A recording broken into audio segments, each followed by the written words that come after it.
Em nome do Pai, do Filho e do Espírito Santo. Amém. Vinde, Espírito Santo, enchei os corações dos vossos fiéis e acendei neles o fogo do vosso amor. Enviai o vosso Espírito e tudo será criado, e renovareis a face da terra. Oremos. Deus, que instruísse os corações dos vossos fiéis, com a luz do Espírito Santo, fazei que apreciemos retamente todas as coisas, segundo o mesmo Espírito, e gozemos sempre da sua consolação. Por Cristo, Senhor nosso. Amém. Santa Maria, Mãe de Deus, rogai por nós. Em nome do Pai, e do Filho, e do Espírito Santo. Amém.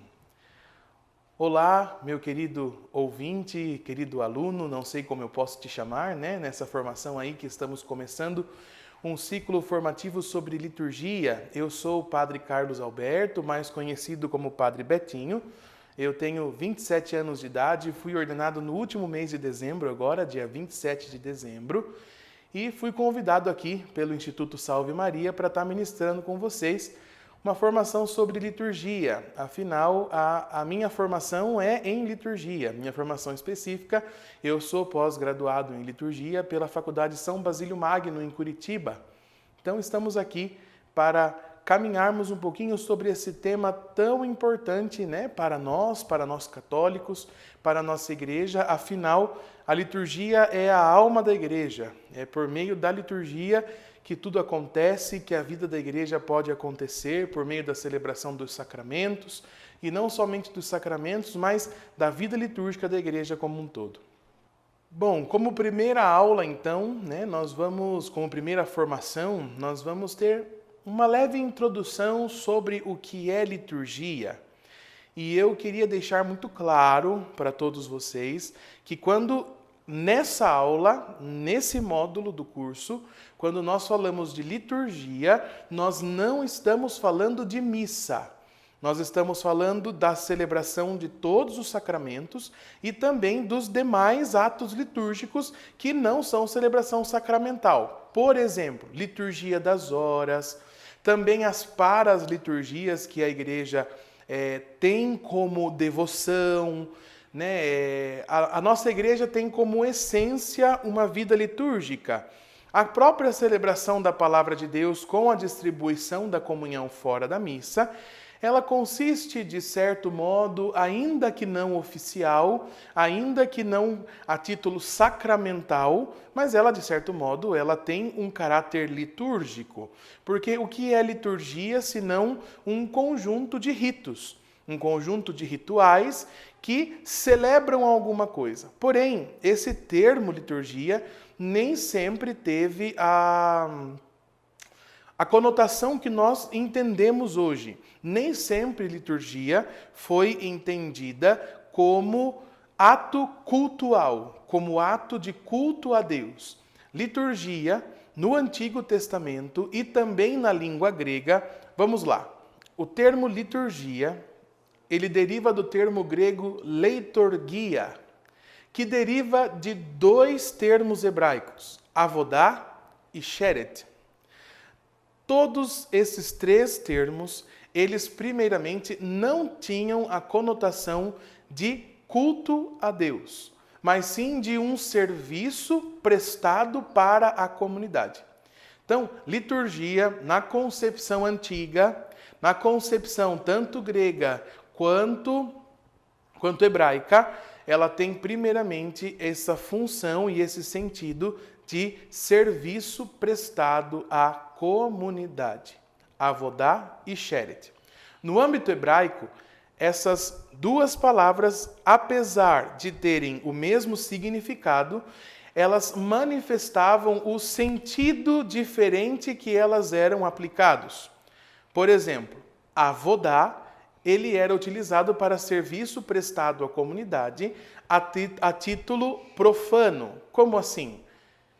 Serviço comunitário, prestação de serviço à comunidade. Como hoje nós poderíamos dizer a colheita de lixo, serviço prestado para o âmbito comunitário e para a sociedade sem cunho religioso. Diferentemente do sheret. Sheret tinha esse sentido de serviço cultual, de serviço religioso. Ou seja, já no Antigo Testamento, o termo sheret, que originou leiturgia em grego e que trouxe para nós liturgia, já tinha essa conotação de um serviço prestado à comunidade religiosa. Ou seja, o rito sacrificial do templo já era o sheret, ou seja, a liturgia religiosa, o serviço prestado pelos sacerdotes para a comunidade religiosa.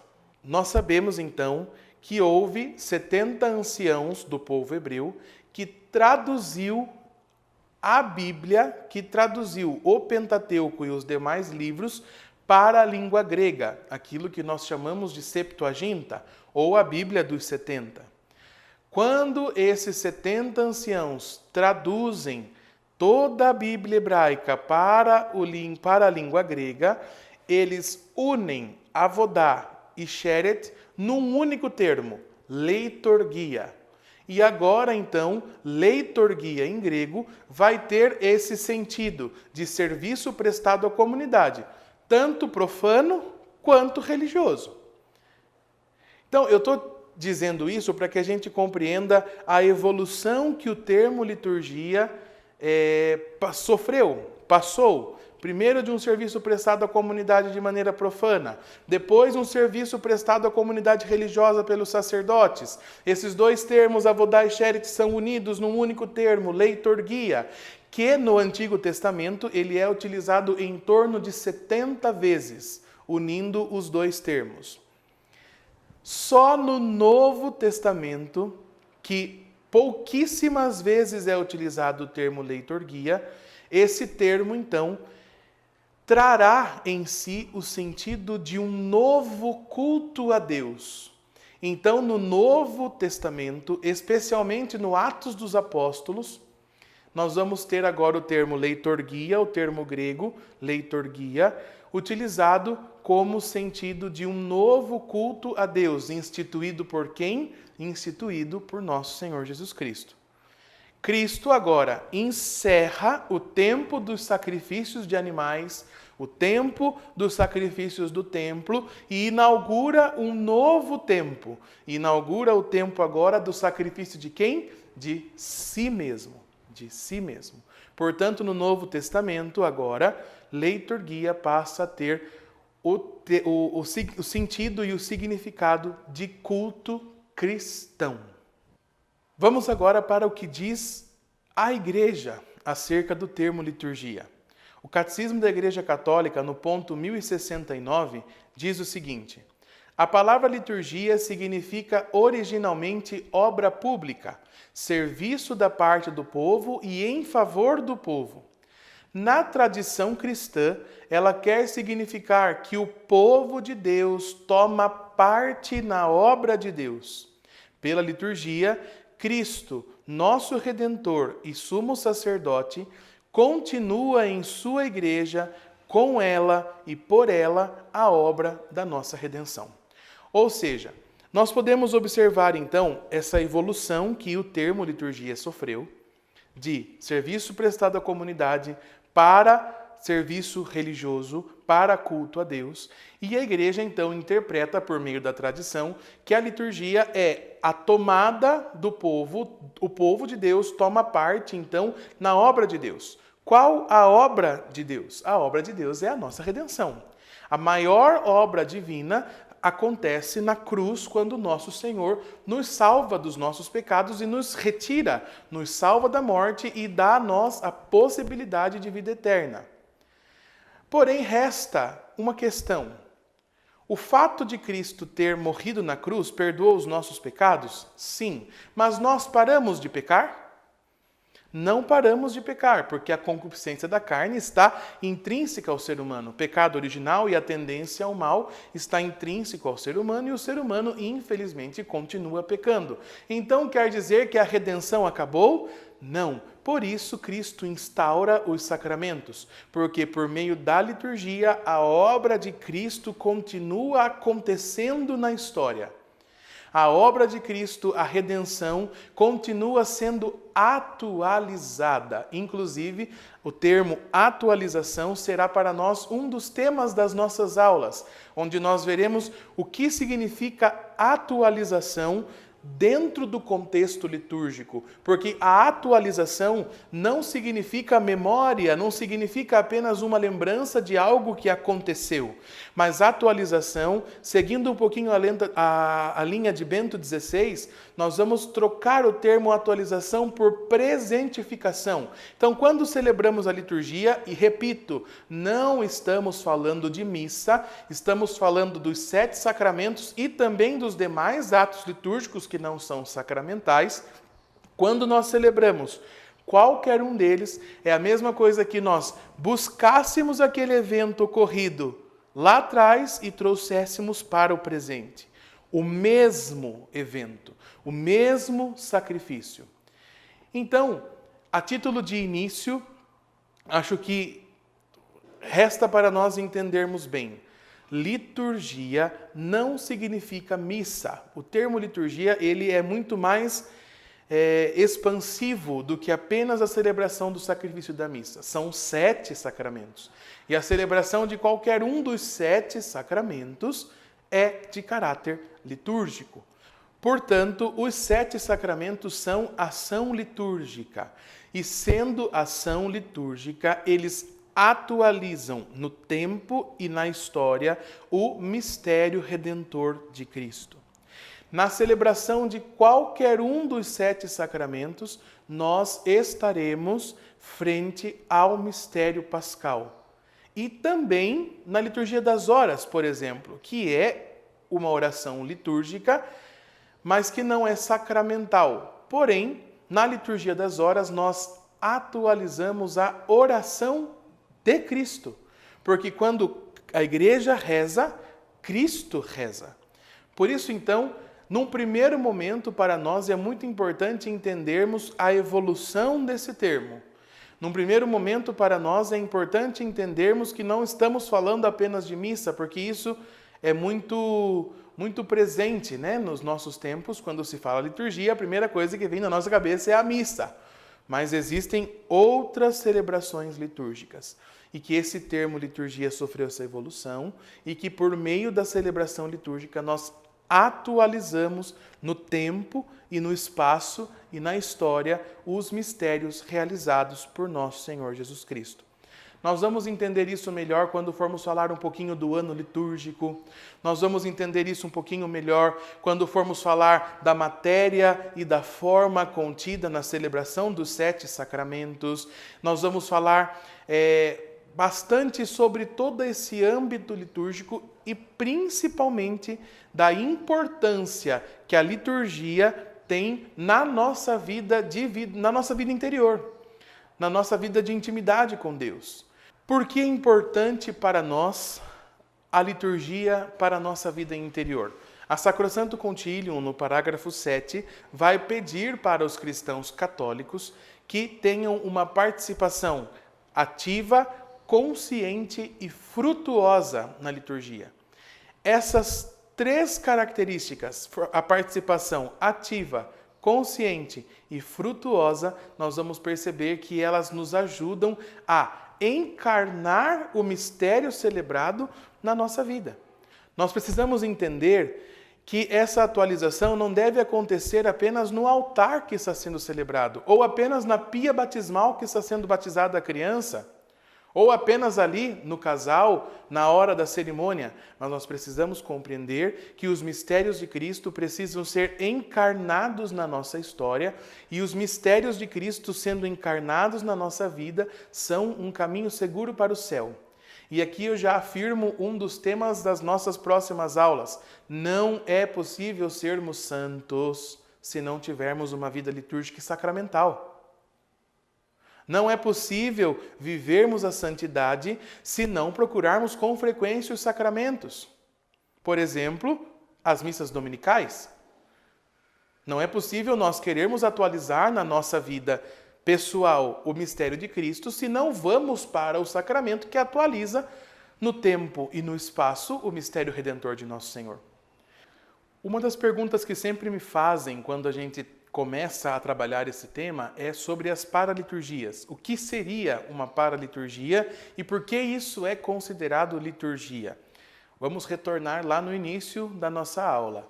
Liturgia é nada mais que um conjunto de ritos, um conjunto de rituais, sejam eles oficiais ou não. Então, toda a paraliturgia são celebrações de caráter ritual, previamente preparado, que não são oficiais e que podem ser realizadas pela igreja. Um exemplo clássico de uma paraliturgia, uma celebração da palavra de Deus. A celebração da palavra de Deus, ela não existe um documento oficial, um documento propriamente dito que regule a liturgia de uma celebração da palavra. Por isso que ela não está no rol das liturgias oficiais.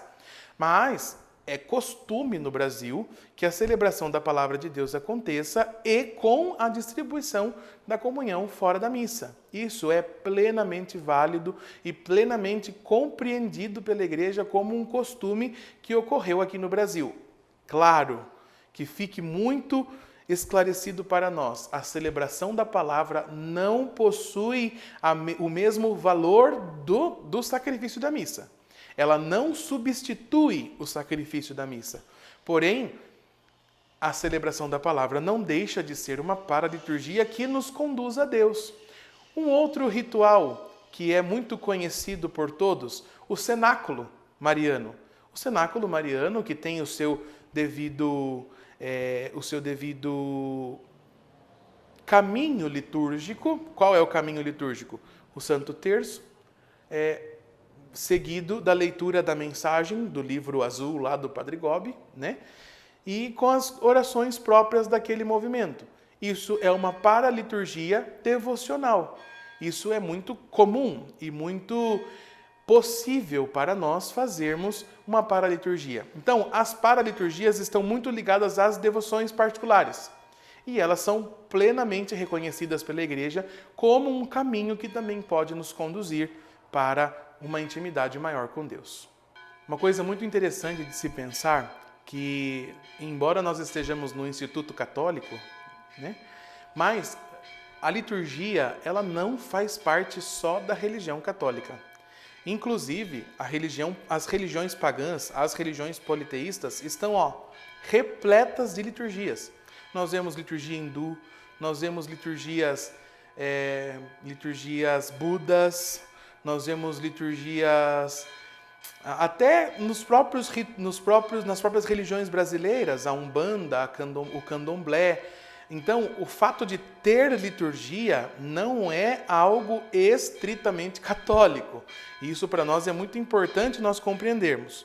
Porém, a nossa liturgia transmite a verdade. A nossa liturgia transmite uma verdade de fé. Por quê? Lex orandi, lex credendi. É isso que nós acreditamos aqui enquanto católicos. Aquilo que a gente ora, a celebração litúrgica deve manifestar aquilo que a gente crê, aquilo que a gente acredita. Por isso, nós católicos temos firme convicção que, embora inúmeras religiões possuam liturgias, possuam rituais, possuam até mesmo sacrifícios, a única liturgia, a única realização litúrgica que transmite uma verdade de fé, e não apenas uma verdade, mas uma realidade, é a liturgia cristã católica. É muito interessante pensar também e tirar da nossa cabeça a liturgia como uma oportunidade de levantar alguma bandeira, né? Hoje, o termo liturgia e o estudo da liturgia tem sido alvo de extremos. Ou você é ultra tradicional ao ponto de quase querer rechaçar o Concílio Vaticano II e participar apenas de missa tridentina, ou do outro lado você está aqui num progressismo inconsequente, incontrolado e rechaça toda a tradição da Igreja. O nosso desafio no âmbito litúrgico é encontrar esse ponto de equilíbrio. Esse ponto de equilíbrio de entender que a doutrina social da Igreja sempre foi pregada, então dizermos, às vezes, na liturgia, nas celebrações litúrgicas, sobre a questão do auxílio aos mais necessitados, do auxílio àqueles que precisam de libertação. Esse termo libertação, então, nem se pode falar, né? Mas, de fato, Cristo veio nos libertar e nos dar a liberdade, mas não a liberdade aqui, terrena. Nos veio dar a liberdade do pecado e para uma vida eterna, a qual Ele nos espera. Porém, também nos manda assistir aqueles que mais precisam. Então, o nosso desafio é encontrar esse ponto de equilíbrio entre os termos, tomarmos muito cuidado para que os termos litúrgicos não virem uma guerra semântica entre tradicionalismo e progressismo, e sim fazermos aquilo que é o sonho de Jesus, né? Que nós nos unamos e possamos celebrar dignamente um culto divino, um culto cristão, um culto que o adore, sendo que a liturgia não é obra humana, a liturgia é obra divina e por isso precisa estar totalmente purificada de qualquer concepção ideológica. Então esse é o nosso caminho. O que nós vamos tentar fazer durante estas aulas, durante estas formações, é exatamente purificar o nosso pensamento em relação à liturgia para compreender de fato o que é a liturgia católica. A única liturgia, como já disse, que é capaz de transmitir não apenas uma verdade, mas uma realidade. Porque a liturgia não é uma simples memória, uma simples lembrança, mas é o mistério de Cristo acontecendo na nossa vida e na nossa história. Portanto, a título de início, acho que nós atingimos o objetivo. Compreendermos que o termo liturgia ele é muito mais expansivo e mais profundo do que apenas a missa. Inclusive, aqui no próprio Instituto existe também um módulo de curso sobre a Santa Missa que está acontecendo. Lá, sim, vocês irão aprender a missa parte por parte, todas as coisas necessárias para se celebrar bem a missa. Mas aqui, nesse módulo, nós vamos entender o que a liturgia faz na vida da igreja e também na vida pessoal de cada um. Não perca os nossos próximos capítulos, as nossas próximas aulas, pois aí estaremos trilhando um caminho de maior conhecimento da liturgia e da vida da igreja. Deus abençoe, em nome do Pai, e do Filho, e do Espírito Santo. Amém.